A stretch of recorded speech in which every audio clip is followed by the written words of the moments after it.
Right, what's happening, people? Welcome back to the Joey Knight podcast. Please do me a massive favour. If you're not already, subscribe to the channel and click the bell so that you get a notification every time one of my videos goes up. Now, I have seen a lot of YouTubers and pundits alike predicting the entire Premier League table for this coming season. And for me right now, it doesn't really make any sense. There's still such a long time in this transfer window to go. You've got teams like my club, Chelsea, who are still inevitably going to bring in at least one or two big name signings. And then you look at the likes of Manchester United, who are currently going for a takeover. If that comes off, then they could go out and get a Harry Kane, which will completely change where I'm predicting them to finish in the Premier League next season. And that's just two more blatant examples. But let's be honest, everyone else doing it, so I might as well. So without any further ado, here is my 20th to 1st position in the Premier League next season. And in 20th place, I have Sheffield United. Right, the bookies have these lot second favourite for the drop behind Luton Town. And I know they surprised a lot of people when they came up in 1920, and I think it was a 9th place finish, but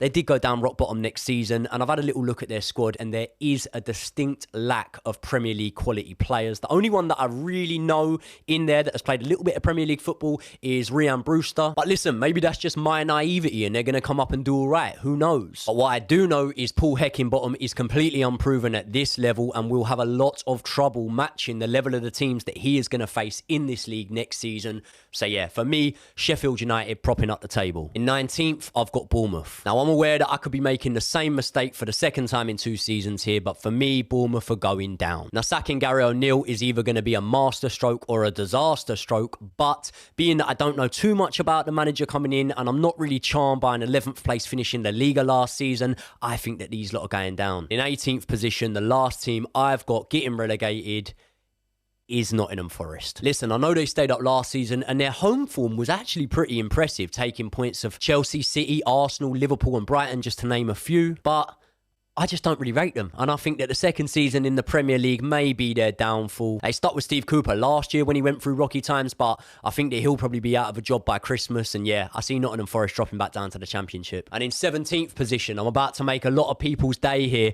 Luton Town, I think you're staying up. This will shock a few, to be honest, but I think Luton Town are just staying up on vibes, really, aren't they? The bookies have them as the favourites to finish rock bottom. The squad completely lacks Premier League experience, and the manager, Rob Edwards, also lacks experience. And trust me, it ain't going to be all roses for Luton. I see you taking a few pastings, especially probably away from home, but I do think the journey you've been on together, the close-knit bond within that team, the Kenilworth Road crowd, yeah, I think it's enough to just about see you over the line. For me, I've got a small gut feeling that we might see you perform some heroics and stay up on the final day of next season. And in 16th place, I've got Wolverhampton Wanderers. So yeah, this is a team that I also see narrowly avoiding the drop, but also one that I would say are very much dark horses for relegation next season. I think Wolves are dwindling massively from the impressive outfit that we have seen in seasons gone by. Ruben Neves has gone to Saudi, and let's be honest, you definitely need a few more bodies in there. However, I think that the class of your manager, Lopetegui, will just about get you out of it. In 15th, I've got Crystal Palace. Yep, the Eagles have confirmed that they're going to keep Roy Hodgson on for next season, and although I don't see you doing anything brilliant,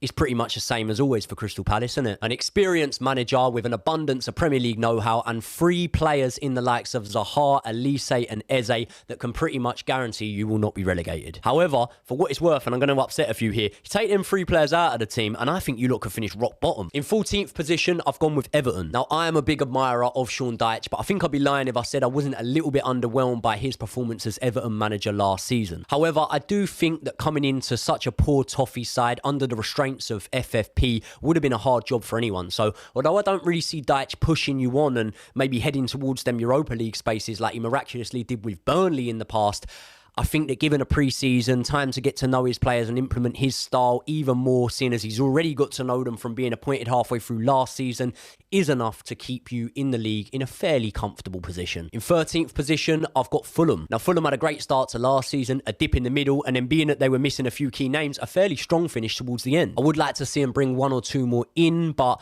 I think in Marco Silva, they've got maybe one of the top 10 managers in the Premier League. Listen, Fulham punched above their weight a little bit last season, season. And I really don't mean that in a rude way. I've got a lot of friends that are Fulham fans, and I think if I asked any of them, all of them would be very happy with a 13th place finish next season. In 12th, I've gone with West Ham. Yep, after the heroics of the Conference League win, I do think that there will be a feel-good factor around West Ham this season. And although I don't see you doing unbelievable things domestically, I think that you're in for another good season, because I think in that Europa League, having the confidence you've had to now go and win a European competition, I think you'll probably go deep in it, you know. You're obviously going to struggle without Declan Rice. You do need to bring someone in to sit alongside Souček in that midfield, but I'd put my faith in David Moyes to say he'll do a decent enough job with you and finish you just outside the top 10. In 11th place, I've gone with Burnley. Now, this is one of my braver calls, but for me, there is absolutely no doubt whatsoever that Burnley are the best side to be promoted from the Championship this season. And if you're still associating Burnley with the old nitty-gritty Sean Dyche style, you are very simply mistaken. Burnley play some lovely stuff under Vincent Kompany. I've sort of compared them in the past to that Swansea side that came up under Brendan Rodgers, playing really nice football.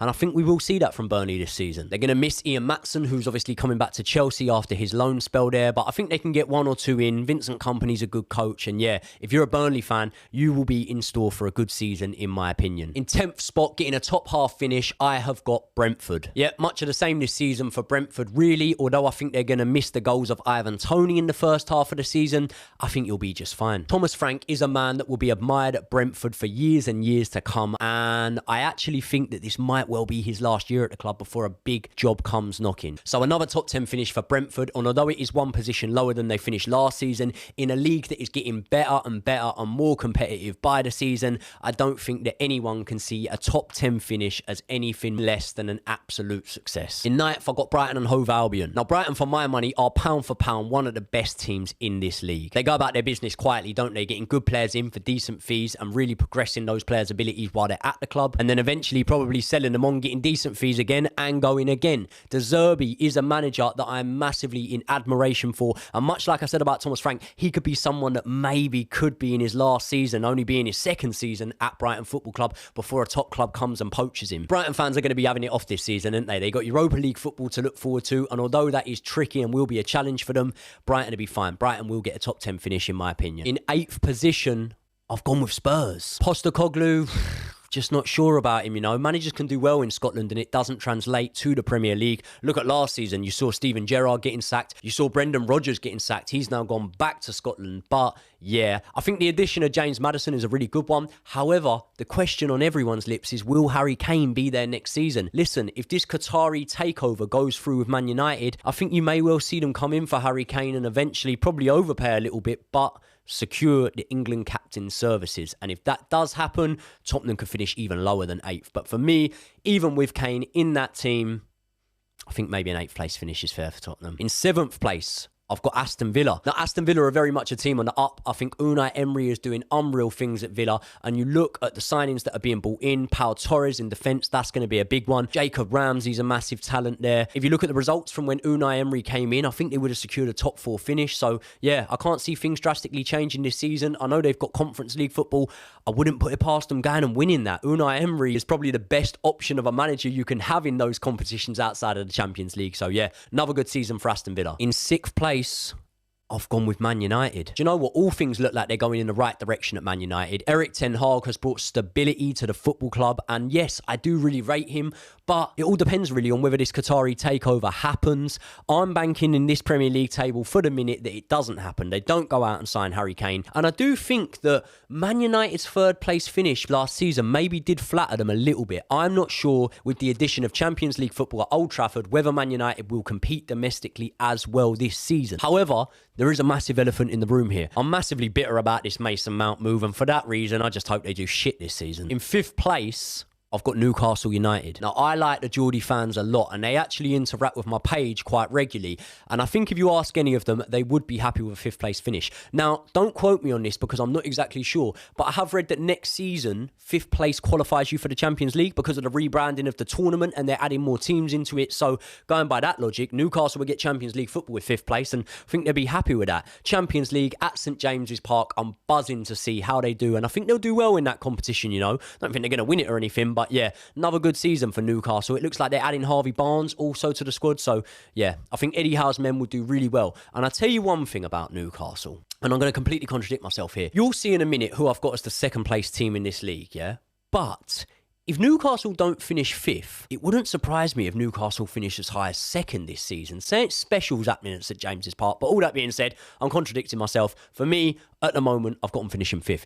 In 4th place, I've got Chelsea Football Club rocking back up with a top 4 finish, upsetting everyone that has been absolutely praying for our downfall, and I am going to love it. Listen, Pochettino's got a big job on his hands, and I don't want to go into too much depth speaking about exactly why I believe that Chelsea are going to finish 4th, because I've already done multiple videos on it. So hit my page, check them out, and you'll see exactly what I think is in store for Chelsea Football Club next season. In 3rd, I've got Arsenal. The additions of Timber, Declan Rice, Kai Havertz are all going to massively strengthen Arsenal next season, but I don't think we can underplay what a big factor European football will be. Yeah, they were in the Europa League last season, but let's be honest, you look at the squads that they were putting out and they were resting a lot of their first team players. I've got no doubt that Declan Rice is going to come in and hit the ground running. I can't be as sure with Kai Havertz and Timber as I am with Rice. He's definitely proven he'll be fine in that team. But I do think, as I said, the league's getting more competitive. I do think there are 2 better teams than Arsenal in the league this season. And for that reason, don't think that 3rd place is a bad position. 3rd place is good. As the league gets more and more competitive, what you will see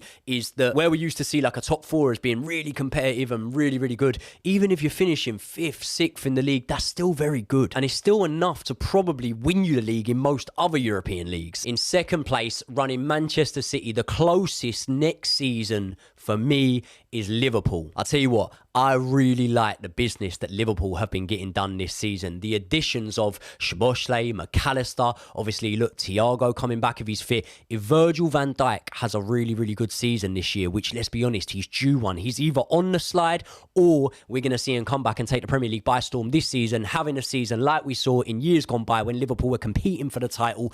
If that happens, I believe that Liverpool will be City's closest challengers. And you know what?